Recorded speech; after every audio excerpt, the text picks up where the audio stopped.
जनगणना, घर यादी आणि घरगणना मोहिमेची पूर्वचाचणी मुंबईसह कोल्हापूर आणि जळगावात होणार। मुंबईमध्ये पालिकेच्या चेंबूर विभागामध्ये सुरुवातीची पूर्वचाचणी करण्यात येणार, तर 10 ते 30 नोव्हेंबर या कालावधीमध्ये ही मोहीम राबवली जाणार। मुंबई बंदरातून जवाहरलाल नेहरू बंदरात बोटीनं पोहोचता येणार। आंतर नदी आंतर समुद्री जलवाहतूक सुरू करण्याचं धोरण केंद्र सरकारनं आखलंय, तर केंद्र सरकारनं ड्रेजिंग कॉर्पोरेशन ऑफ इंडियाशी 1500 कोटी रुपयांचा हा सामंजस्य करार केला।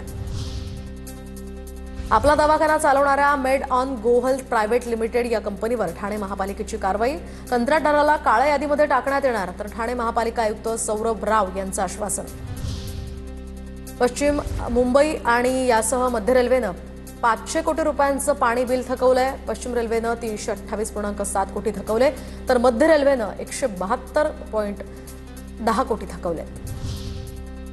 भायखळ्यातील वाहतूक कोंडी सोडवण्यासाठी आता भायखळा रेल्वे उड्डाणपूल नव्या वर्षात वाहतुकीसाठी खुला होणार। पुलाचे मुख्य खांब तयार झाले असून केबल आणि डेक जोडणीचं सध्या काम सुरू। पुणे विभागातील म्हाडाच्या घरांच्या लॉटरीमध्ये 20 नोव्हेंबरपर्यंतची मुदतवाढ। सुधारित वेळापत्रकानुसार अर्जाची लॉटरी 11 डिसेंबरला काढण्यात येणार। 20 नोव्हेंबरपर्यंत अनामत रक्कम भरण्याची ही मुदत।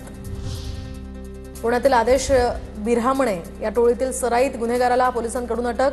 संदीप शेणकर असं या आरोपीचं नाव। आरोपीकडून बनावटीचे पिस्तूल, एक जिवंत काडतूसही जप्त।